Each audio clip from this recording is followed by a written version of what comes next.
Top 20 Kindergarten School Teachers Interview Questions and Answers.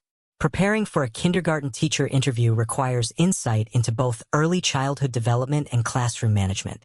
These questions cover essential areas like teaching philosophy, behavior management, communication with parents, and lesson planning. Whether you're a new or experienced educator, these responses will help you confidently express your skills and passion for nurturing young learners in a supportive, engaging environment. 1. How do you create a safe and welcoming classroom environment for young children? I create a safe and welcoming classroom by establishing clear routines, using positive reinforcement, and ensuring every child feels seen and valued. I arrange the room to promote interaction, accessibility, and safety. Greeting each child by name builds connection. I also introduce classroom rules through stories and visuals to help children understand expectations. Emotional safety is fostered through kindness, patience, and encouraging open communication. When students feel emotionally secure, they are more willing to explore, participate, and grow both socially and academically. 2. How do you handle disruptive behavior in a kindergarten classroom? I handle disruptive behavior with calmness and consistency. First, I observe the root cause, whether it's emotional, sensory, or attention-seeking. I redirect the child to appropriate behavior, often using visuals or simple language. Consistent expectations help reduce issues. I use positive reinforcement to highlight good behavior and model conflict resolution. If needed, I provide a quiet space for reflection. I also involve parents when necessary and use behavior charts or rewards carefully, ensuring discipline is developmentally appropriate and respectful to each child's needs. 3. What strategies do you use to manage a group of energetic 5-year-olds? I use structured routines, visual schedules, and interactive songs to guide transitions and maintain engagement. Group management at this age requires creativity and flexibility. I integrate movement breaks, brain games, and hands-on activities to match their energy. Giving clear, concise instructions and using positive reinforcement encourages cooperation. I assign simple classroom jobs to promote responsibility and teamwork. By fostering a sense of community and keeping lessons fun and varied, I maintain attention while also nurturing social-emotional development in an age-appropriate, respectful way. 4. How do you establish classroom rules and expectations for your students? I co-create rules with students during the first week to give them ownership. We discuss what helps everyone feel happy and safe in the classroom. I use visuals and role-playing to reinforce rules and revisit them regularly. Simple language like, be kind, or use gentle hands, helps young learners remember. I also model expected behaviors throughout the day. Clear, consistent routines make expectations predictable. Positive reinforcement and class discussions support students in understanding not just the rules, but why they're important. 5. How do you accommodate different learning styles and developmental levels? I differentiate instruction by incorporating visual, auditory, and kinesthetic activities in each lesson. Centers and hands-on tasks allow students to explore at their own pace. I use observation and assessments to tailor support or provide extra challenges. For example, some children may need picture cues for instructions, while others may benefit from verbal repetition or physical movement. I also provide one-on-one support when necessary. Emphasizing strengths and offering multiple entry points into each activity ensures all students feel capable and successful. 6. Describe a successful lesson or activity you've conducted with kindergartners. One successful activity was a letter hunt, where students searched the room for objects starting with a specific letter. It combined movement, phonics, and teamwork. Children were excited to participate, and it helped reinforce letter sounds in a fun, memorable way. I adapted it for different learners. Some matched pictures while others labeled the items. We ended by creating a class book using the objects found. The activity boosted engagement, built vocabulary, and allowed every student to contribute at their level. 7. What is your philosophy of early childhood education? I believe early childhood education should nurture the whole child, socially, emotionally, intellectually, and physically. Young children learn best through play, exploration, and positive relationships. My role is to create an environment that sparks curiosity and supports development through hands-on, meaningful experiences. I value kindness, inclusivity, and building a classroom community where every child feels safe to express themselves. Foundational learning in literacy, numeracy, and social skills should be integrated in joyful, purposeful ways that meet each child where they are developmentally. 8. How do you integrate play into learning? Play is central to my teaching. I design play-based centers that target literacy, math, fine motor, and social skills. For example, a grocery store center encourages counting, vocabulary, and cooperation. Dramatic play builds language and empathy, while sensory bins can reinforce letter or number recognition. I guide play to support specific learning goals, while allowing creativity and choice. Through play, children explore real-world scenarios, solve problems, and build relationships. I regularly observe and extend play to deepen understanding and foster growth. 9. How do you plan a typical day for your kindergarten class? A typical day starts with a warm welcome and a morning circle to build community. I follow a balanced routine including literacy, math, and play-based centers. I incorporate story time, movement breaks, and snack time.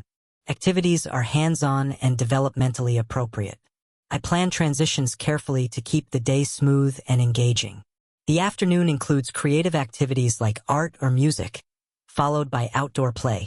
The day ends with reflection or sharing time. Flexibility is built in to meet the group's energy and needs. 10. How do you assess student progress and development at this age? I use a combination of observation, work samples, and developmental checklists to assess progress. I document student learning through portfolios and anecdotal notes during activities. Regular one-on-one assessments help track literacy and math growth. I also conduct informal interviews or games to gauge understanding in a stress-free way. Social-emotional development is observed through peer interactions and daily routines. I use this data to inform instruction, set goals, and share progress with families. Assessment is ongoing and adapted to each child's pace. 11.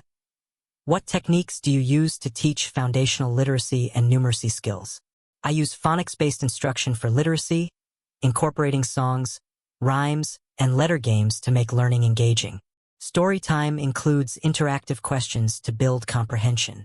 For writing, we start with drawing, labeling, and practicing letter formation.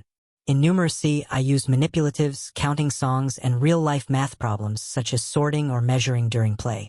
Visuals and hands-on activities help children connect abstract ideas with concrete experiences. I assess progress regularly and adjust my approach, ensuring each child builds a strong foundation in a fun, meaningful way. 12. How do you incorporate art, music, or movement into your lessons? Art, music, and movement are integral to my teaching. I use songs to teach routines, letter sounds, and math concepts. We often begin the day with music and movement to focus energy positively. Art projects tie into stories or themes, promoting creativity and fine motor skills. For example, after a lesson on seasons, students create related crafts. Dance or yoga breaks help with motor development and regulation. These activities engage multiple learning styles and provide joyful, expressive ways for children to explore content. 13. How do you communicate with parents about their child's progress or behavior? I maintain open, respectful communication through regular updates, newsletters, and a classroom app. I schedule parent-teacher conferences to discuss academic and social development. If concerns arise, I address them promptly and privately, offering examples and listening to the parents' insights. I also celebrate successes with notes or quick check-ins at pickup. Establishing a trusting relationship early in the year helps parents feel involved and supported. Clear, consistent communication ensures we work together as a team to support each child's growth. 14. Describe a time when you had to address a concern with a parent. How did you handle it? Once, a parent was concerned their child wasn't speaking much in class. I listened empathetically, shared observations, and explained how I was encouraging participation in a low-pressure way, through small group activities and one-on-one interaction. I suggested trying show and tell to boost confidence. We stayed in touch weekly. Over time, the child began to open up. The parent appreciated the regular communication and personalized strategies. The key was to listen without judgment, share specific examples, and collaborate toward a positive solution. 15. How do you involve families in the learning process? I involve families through newsletters, take-home activities, and invitations to classroom events like reading days or art shows. I encourage parents to share their cultures, traditions, or talents with the class. Homework is often hands-on or discussion-based, encouraging family interaction. I provide regular updates on what we're learning and suggest ways to reinforce skills at home. I also use surveys and open communication to learn about each child's background and interests. Partnering with families strengthens the learning environment and builds community. 16. How do you support children who are experiencing social or emotional difficulties? I create a nurturing environment where students feel safe expressing emotions. If a child is struggling, I first observe patterns and offer tools like emotion cards or calm-down corners. I use stories and role-play to teach empathy and conflict resolution. I might also involve the school counselor if needed. Regular check-ins help build trust. I inform and collaborate with parents to ensure consistency between home and school. Every child deserves support, and I prioritize helping them develop emotional resilience and social confidence. 17. What would you do if a child refuses to participate in class activities? I would gently encourage the child without forcing participation. First, I try to understand why, whether it's fear, confusion, or sensory discomfort. I offer choices and gradually involve the child in low-pressure ways, such as observing first or starting with a peer. Building trust and positive relationships is key. Sometimes I adapt the activity to meet the child's needs. I also communicate with parents to learn about potential triggers. Respecting their boundaries while offering consistent support helps children gain confidence over time. 18. How do you collaborate with teaching assistants or other teachers? I view collaboration as essential for a successful classroom. I maintain open communication with teaching assistants by setting shared expectations, having daily check-ins, and involving them in planning and decision-making. I value their insights and ensure they feel respected. With other teachers, I share resources, discuss strategies, and attend team meetings regularly. Working together helps create consistency and allows us to support students more effectively. A collaborative spirit promotes a positive work environment and ultimately benefits student learning and well-being. 19. How do you handle constructive criticism or feedback from supervisors? I welcome feedback as a chance to grow professionally. When receiving constructive criticism, I listen attentively, ask clarifying questions, and reflect on how I can apply the advice. I appreciate when supervisors offer specific suggestions, which I can integrate into my planning or classroom management. I might follow up to share how changes have worked. I view feedback not as a personal critique, but as a tool to improve outcomes for my students. Lifelong learning and self-improvement are key parts of teaching. 20. Describe a challenging moment in your teaching career and how you overcame it. One challenge was teaching a nonverbal student with autism in an inclusive classroom. I adapted lessons with visuals, sign language, and sensory tools. Collaborating with the support team and family helped me understand his needs better. Progress was slow but steady. He began to engage through pointing and peer interaction. The experience taught me patience, flexibility, and the power of individualized support. Overcoming this challenge deepened my commitment to inclusive education and reminded me that every child can thrive with the right approach.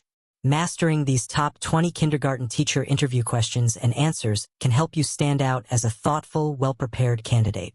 Each response reflects the empathy, creativity, and professionalism needed to thrive in an early childhood setting. As you prepare, personalize your answers to reflect your unique teaching style and experiences. With confidence and clarity, you'll be ready to show your commitment to supporting young learners in a nurturing and dynamic classroom.